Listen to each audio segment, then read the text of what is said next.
Hey everybody, I'm Jimmy America, and you're watching Jimmy America Photo because, like a true friend, I guilted you here from my Facebook page. Today we're going to be going through how to make a cinemagraph, and for those of you who don't know what a cinemagraph is, here's one I prepared earlier.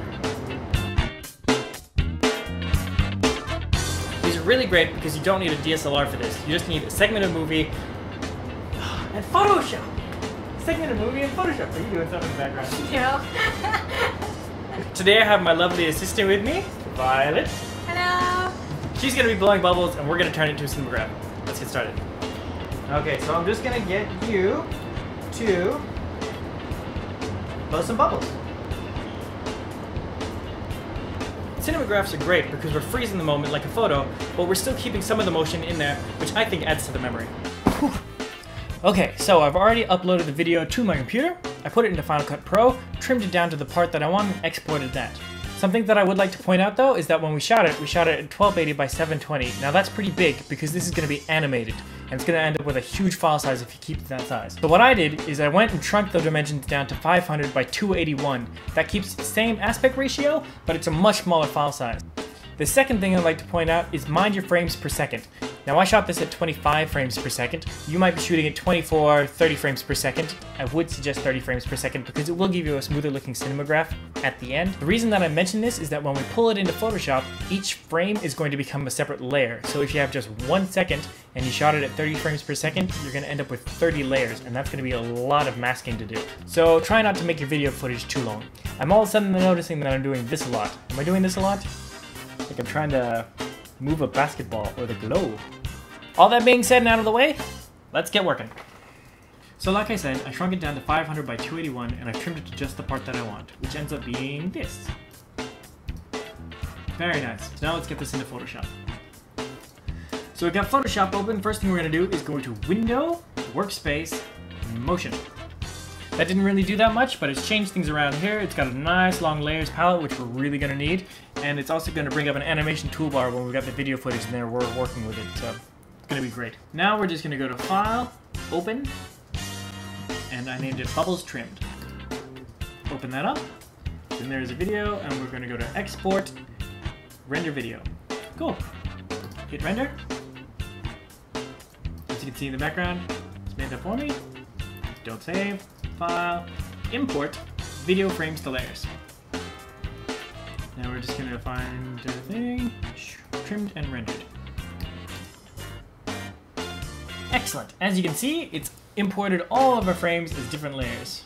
And of course, today of all days when I'm filming, it's decided to be a bit of an ass. So we're going to open this manually. Go to Window, Animation. Two things will change when you do that. The first thing is, it's going to bring up the animation toolbar. Awesome. Second thing is, over here in your layers palette, it's going to have this unify thing here. So we're going to click on our first layer and make sure you choose Unify Layer Visibility. Very important because this is actually going to make it so that the base frame is going to be across all of the frames in the animation. And we need that because that's going to be our background.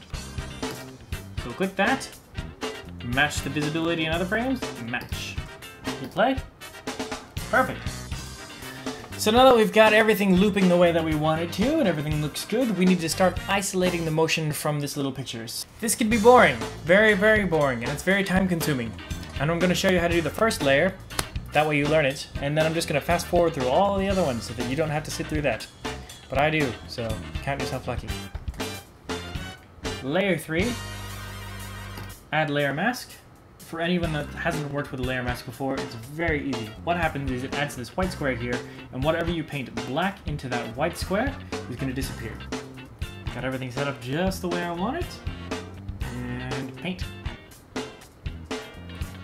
By Violet.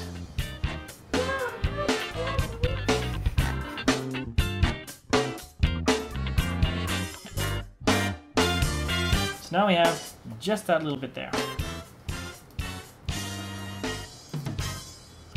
Now when we click between the two, we can see that she's frozen, but the bubble still appears. Hit play. Well, you can't really see it because, you know, we've only just started and that's only one frame. And we've still got 18 other ones to do. But you'll see, it'll come together really nice. Cool, huh? Alright, that's enough for you guys. I'm gonna get to this.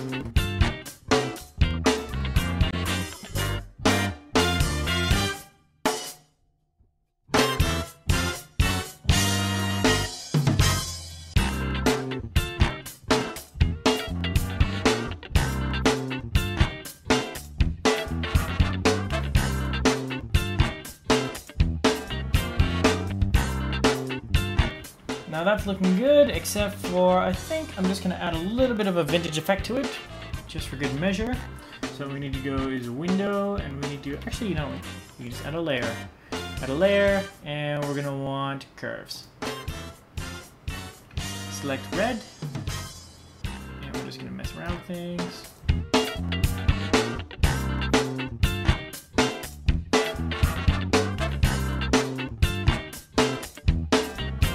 Okay, so you got that right, got the look done.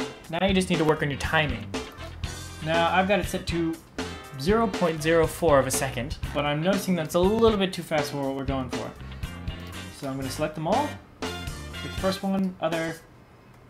Set this to... point. Okay, so you got the colors, you got the motion, you got the timing, now you just have to export it. So we're going to go File, Save for Web and Devices. But as a GIF, it's 106K. That's not so bad. There it is, your finished Cinemagraph, ready to share with all the friends in all your world and all the people on every single social media website. I hope you've enjoyed this video, hope it's helpful. I'd love to see what you create. If you do make a Cinemagraph, put it in the link below and send it to me. Thanks for watching.